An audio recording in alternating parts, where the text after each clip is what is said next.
तीनों ने डुबकी लगाई सरोवर। देखिए, विज्ञान को कथा के माध्यम से समझाया गया था। सरोवर में डुबकी लगाने का अर्थ है कि ऑपरेशन थिएटर के अंदर गए।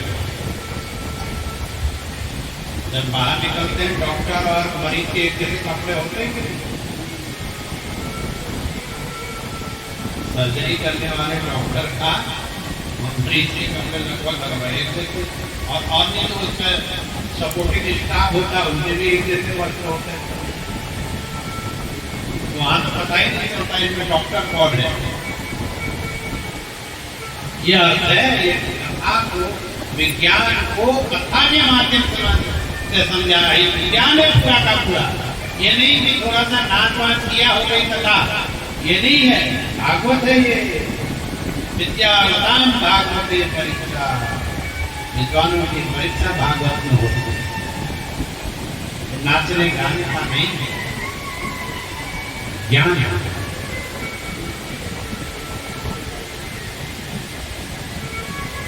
तो तीनों भीतर गए और फिर जब बाहर निकले तीनों में एक जैसे हो, तीनों का एक जैसा हो। अश्वकन्या के सामने धर्म संकट है, उसने नारायण का स्मरण किया तो अपने पति को पहचान लिया। जवान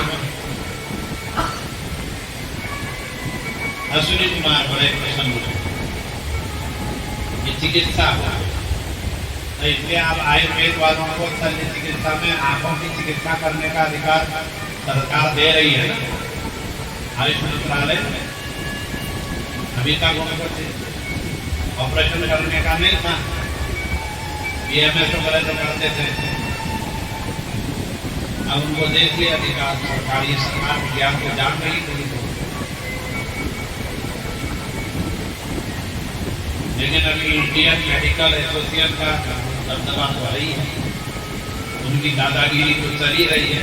इसलिए वो रामदेव से माफी मंगवा देते हैं कभी कभी। रामदेव बेचारा अकेले करता है।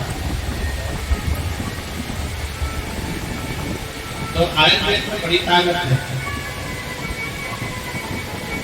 ऐसा नहीं चिकित्सा विदेश से भारत आई, भारत से विदेश में चिकित्सा हुई है। भारत में कथा है, ये विज्ञान है पूरा। और च्यवन ऋषि वही च्यवन ऋषि है। च्यवनप्राश बनाया इन्होंने, च्यवनप्राश बनाया। च्यवनप्राश को खाने वाला व्यक्ति एकदम बूढ़ा नहीं होता था। असली च्यवनप्राश मिलना चाहिए, पर गुड़ का पानी मिले तो अलग बात है। गुड़ का पानी भी बिक रहा है च्यवनप्राश के नाम। असली होना चाहिए, आंवले की मात्रा कितनी, कितना उसमें क्या होना चाहिए वो। तो ये तो विज्ञान है, हमने आपको कथा के रूप में सुना दिया। च्यवन ऋषि प्रसन्न हुए, अश्विनी कुमारों से कहा कर मांगो। अश्विनी कुमारों ने कहा हमारे पिता सूर्य नारायण है, हमारे पास में किसी प्रकार की कोई कमी नहीं है। यदि फिर भी आप देना चाहते हो तो हम उसको मदद दिलाओ। यज्ञ जब देवता लोग यज्ञ करते हैं ना सूर्य, और अश्विनी कुमारों को सोमरस नहीं देते।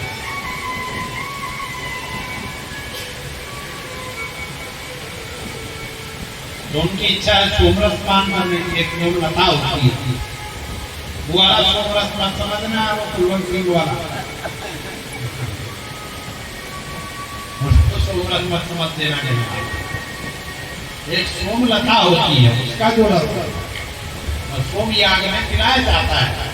उसके अंतिम में प्रसाद के रूप में सबको दिया जाता है, परंतु चिकित्सक को नहीं देते, अश्विनी कुमारों को नहीं देते। यज्ञ की दक्षिणा ज्योतिषी को नहीं देते, चिकित्सक को नहीं देते। इन लोगों को यज्ञ की दक्षिणा नहीं देते हैं। ज्योतिषी वहां अपने वन में देखा कि एक युवक के साथ उनकी पुत्री बैठी हुई है, गपशप लगा रखी है। बिना सोचे ही सन्यासी क्रोधित हो गए, अपनी पुत्री को डांटने लग गए कि तूने मेरे कुल का नाश कर दिया, नरक में पहुंचा दिया मेरे पितरों को। बेटी ने समझाया, आप इतना आग बबूला क्यों हो रहे हैं पिताजी, ये तो आपके दामाद हैं च्यवन, कहीं युवा कैसे हो गए? तो सारी घटना बताई, कहा कि आज आप यज्ञ करो। यज्ञ हुआ, यज्ञ में अश्विनी कुमार आए हैं। इंद्र ने कहा इनको किसने बुलाया? च्यवन ने कहा मैंने बुलाया है। सबको सोमरस देने लग गए। आप च्यवन जी अश्विनी कुमारों को भी सोमरस दे रहे। इंद्र ने रोक दिया, कहा नहीं दे सकते। च्यवन ने कहा दूंगा। इंद्र को क्रोध आया, उसने वज्र का प्रहार करना चाहा। च्यवन जी ने कृत्या को उत्पन्न करके इंद्र को मारने के लिए भेज दिया। इंद्र के ऊपर आफत आ गई। इंद्र ने स्तुति की, फिर च्यवन जी के आदेशानुसार कृत्या शांति भस्म हुई और अश्विनी कुमारों को सोमरस का पाठ करा दिया। तो ऐसे सूर्यवंश के लोग हुए हैं। उस सूर्यवंश में सुकन्या नाम की कन्या, इसने भी इतना त्याग किया, इतनी भक्ति। इसी सूर्यवंश में नभग हुए, नभग के नाभाग हुए, नाभाग के पुत्र हुए अम्बरीश। अम्बरीश भगवान के भक्त है, लेकिन भी राजा है। राजकार्य में इतना मन नहीं लगता, भगवत भक्ति में जितना लगता। और एकादशी का व्रत करता।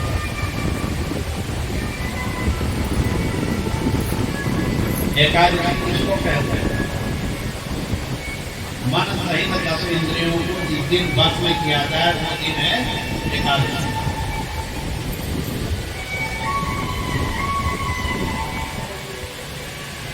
एकादशी का व्रत शुरू कर दिया छोड़ता नहीं। सभी भक्तों को तो पारायण करके लोग छोड़ देते हैं, अन्य व्रत। एकादशी हाथ में रहते हैं। एकादशी का व्रत करना ही चाहिए। हम निर्जला आ रही है। अयोध्या का आकार कैसा है? मध्य पुराण के अनुसार मछली की जैसी है। ऐसी है। और अयोध्या को पहचान मिलने के स्वतंत्र भारत में 75 साल लगे।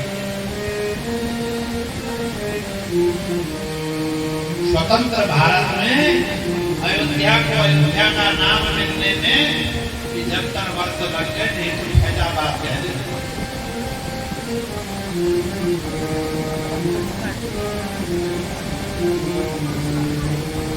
अयोध्या विश्व की सबसे प्राचीन राजधानी, लोकतंत्र की सबसे प्राचीन राजधानी।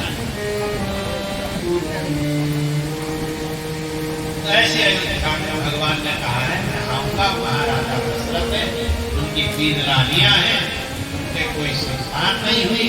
वो गुरु जी के पास में गए, वशिष्ठ जी के पास। गुरु जी ने कहा ये ऋषि ऋषि है, अथर्ववेद के विशेषज्ञ हैं, उनको बुलाकर के पुत्रेष्टि यज्ञ हुआ। पुत्रेष्टि यज्ञ हुआ। भगवान यज्ञ नारायण पायस का पात्र लेकर गया। पायस में खीर राजा दशरथ को दे दिया। महाराज चक्रवर्ती जी ने उसके 3 भाग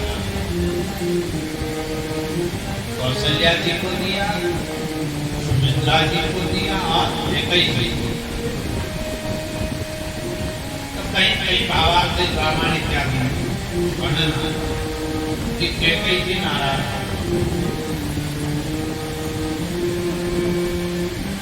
उन्होंने अपना भाग रख दिया। तो आजादी की सबसे पहला भाग तो तीर का भाग रख दिया, उसको एक किसी भाग लगे और सीधे जाकर किसके अंजलि में डाल दिया, अंजलि को दे दिया। तो हनुमान जी महाराज की जय हो। आवाज रामायण का विचार।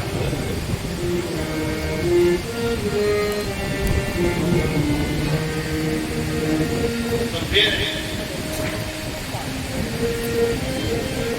कैकेयी जी को सुमित्रा जी ने और कौशल्या जी ने अपना अपना थोड़ा भाग दिया। तो कहीं कहीं वर्णन है कि कैकेयी के दो बेटे,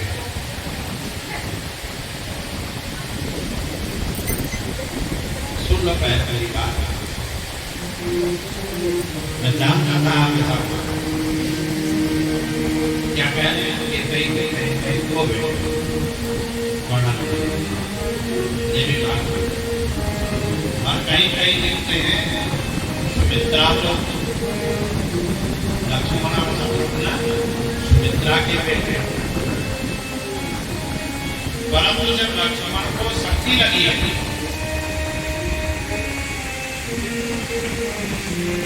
महाराम जी लक्ष्मण के लिए क्या कह रहे हैं, निज जननी के तुम एक ही मारा।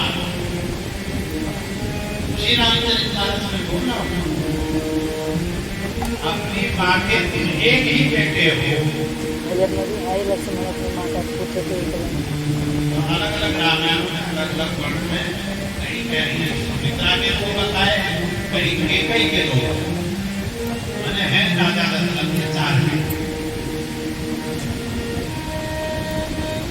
तो तीनों ही रानियां मैंने आपको ये बात विज्ञान बताया है, कोई गप नहीं मानी, खाने पीने की बात नहीं की, शास्त्र की बात, सास बहू की बात नहीं की, सास बहू से लड़ रही थी ऐसा नहीं कहा, क्या कहा शास्त्र की। क्योंकि हम जिस इंसान में बैठे हैं ये व्यास जी की गलती, भगवान वेद व्यास के प्रतिनिधि,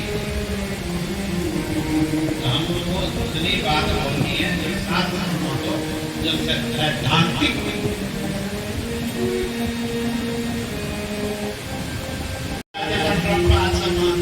बवाल काटे हुए चीन में तो लोग कम रहे, वहां कम्युनिस्ट है, रूस में कम्युनिस्ट है,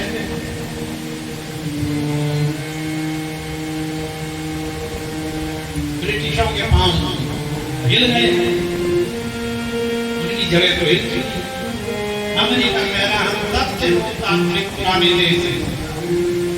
अमेरिका को क्या मालूम जब अमेरिका में आखिरी खुली थी तो हम लोकतांत्रिक थे। लोकतंत्र भारत में था, भारत की लोकतांत्रिक व्यवस्था। राजा दशरथ ने नहीं कहा मैं राम को युवराज बनाऊंगा, सभा ने कहा, वोटिंग हुई उनके देश में। उन्होंने कहा कि बताओ किसको बनाए। जब कोई कुछ नहीं बोल रहा था तो राजा ने प्रस्ताव रखा राम के नाम, कहा एक व्यक्ति मेरा है, एक उम्मीदवार मेरी हो इसमें राम, आप लोग इसमें सब सहमत हो तो अपनी राय दीजिए। एक भी वोट विपक्ष में नहीं पड़ा, सबने साधु साधु कहा। कौन राम को नहीं चाहता? ऐसा कोई नास्तिक होगा जो राम को नहीं चाहेगा। जिसे रामलला विराजमान हुए अयोध्या में आपने देखा कैसी क्या वातावरण आदेश दिया, सब जगह साधु साधु। वशिष्ठ जी को कहा कि आप राम को आज रात्रि की तपस्या के बारे में बताएंगे, राजा बनने के पहले से कैसे तपस्या की जाती है। सुमंत से कहा व्यवस्था नहीं थी, सभी समुद्रों का जल बनाओ। वशिष्ठ के आदेश में दूसरे ही दिन होना था राजा में। सबके पास संदेश भेजा, कैकेयी के पास भेजा। देवताओं ने सोचा यदि राम जी राजमुक्ति में बैठ गए तो फिर रावण का कल्याण कैसे होगा? ऐसा कोई उपाय करना है, राम जी वन चले जाए। तो देवताओं ने विघ्नेश्वरी सरस्वती को भेजा क्या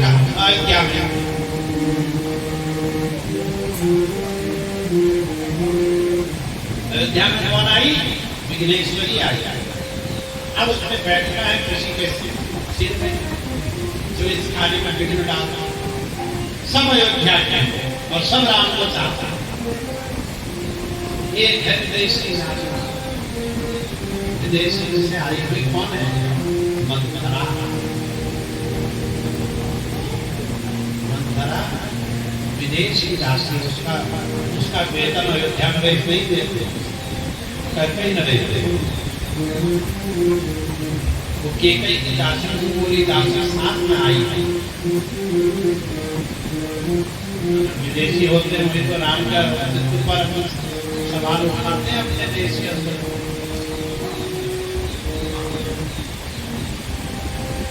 और राम जी तो आज भी है।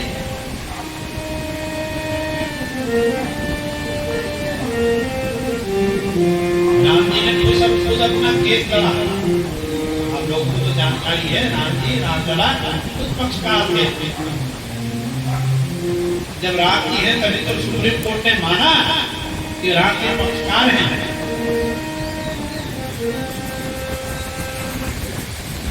तो राम है। जिसने राम को अपने मन में नहीं बताया उसका जीवन बेकार,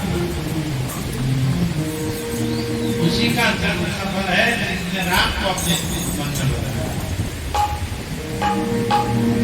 जो राम से द्वेष करे वो मानव से भी द्वेष करने वाला हो। जब कोई सफल करना है तो मन में राम को सफल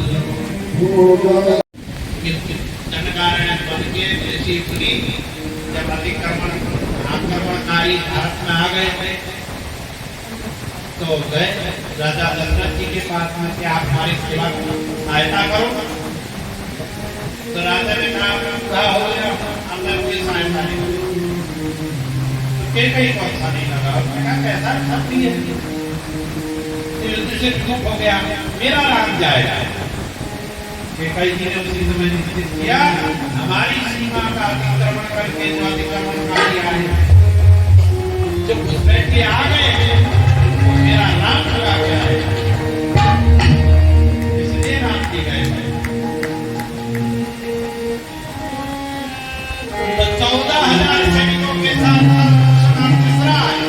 भगवान ने एक ही बाण में सबका कल्याण कर दिया। जैसे ऑपरेशन सिंधु में एक ही मिसाइल ने तो आतंकवादियों को एक साथ मार दिया, अलग अलग मान मिसाइल में जाने की जरूरत नहीं पड़ी सैनिकों को। तो इसी प्रकार से राम जी ने भी एक ही बाण में सभी का उद्धार कर दिया। ऐसे राम जी ने अब शूर्पणखा रावण के पास में गई। रावण आया मारी को लेकर के सीता जी का अपहरण करके ले गया। मारी का उद्धार हुआ। भगवान चटाई अंत्येष्टि करते हैं, पापा सरोवर में गए, वहां सबरी को हम प्रणामी करेंगे। सबरी को ज्ञान दिया, नौदावती बताई। फिर भगवान महाशय से उन पर्वत की ओर गए। जिस पर्वत में अपने भाई के भय से सुग्रीव अपने 4 मंत्रियों के साथ में रहे। उनके मन की है जामवंत, नल, वीर और हनुमान जी महाराज। हनुमान जी महाराज की जय हो। हनुमान जी से मिलन हुआ भक्त और प्रभु का मिलन। सुग्रीव से मित्रता हुई, वाणी का उद्धार हुआ। हनुमान जी मंगल नदी नलवीर जामवंत के साथ में दक्षिण दिशा की ओर सीता की खोज में गए। फिर हम जामवंत ने याद दिलाया उनको बल हनुमान जी को, और जामवंत के बदल जुटते ही किया। लंका में गए, लंकनी का उद्धार किया। लंका में सीता जी की खोज करते करते भीषण से भेंट हो गई। जो बंदर तैर के चल जा रहे थे समुद्र में, वो चल सही।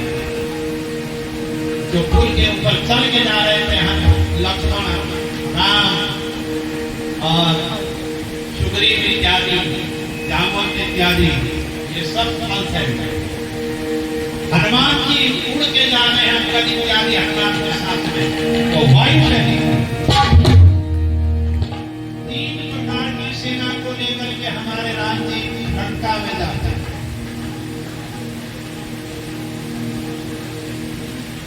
अंगद को दूत बताकर भेजा, राम समझता नहीं है। युद्ध हुआ, लक्ष्मण को शक्ति भी लगी। भगवान ने धीरे धीरे सभी राक्षसों का उद्धार किया। अंतिम में रावण का भी उद्धार कर दिया और सीता मैया को लेकर के भगवान पुष्पक विमान में बैठ करके अयोध्या आ गए। अयोध्या नरेश बने। फिर बाद में उनके लव और दो पुत्र हुए। 11,000 वर्ष तक भगवान ने अयोध्या में राज और धर्म की स्थापना की। ऐसे हमारे राम जी ये भगवान का अवतार 24 अवतारों में एक अवतार है। रामचंद्र भगवान की जय हो। जगदम्बिनी सीता मैया की जय हो। फिर राजा परीक्षित को चंद्रवंशी राजाओं का वर्णन सुनाया, पांडव वंश का वर्णन सुनाया।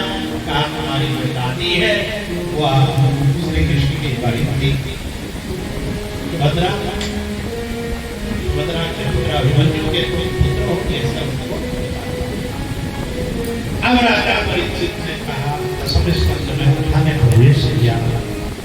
कथितो वक्त विस्तारो भवता सोम सूर्ययो।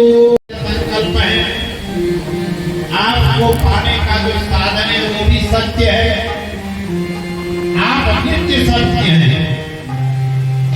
आप भूत भविष्य वर्तमान तीनों कालों में सत्य है। हे सत्यात्मक प्रभु, हम तुम्हारी शरण में आते हैं। शरण करना। देवताओं ने भगवान का स्वागत किया। अब भगवान के अवतार का समय आ रहा है। देवता लोग भगवान का स्वागत कर रहे हैं। कारागार में आकर गुप्त रूप से देवता स्तुति कर रहे हैं, भगवान का स्वागत कर रहे हैं। देवता लोग भगवान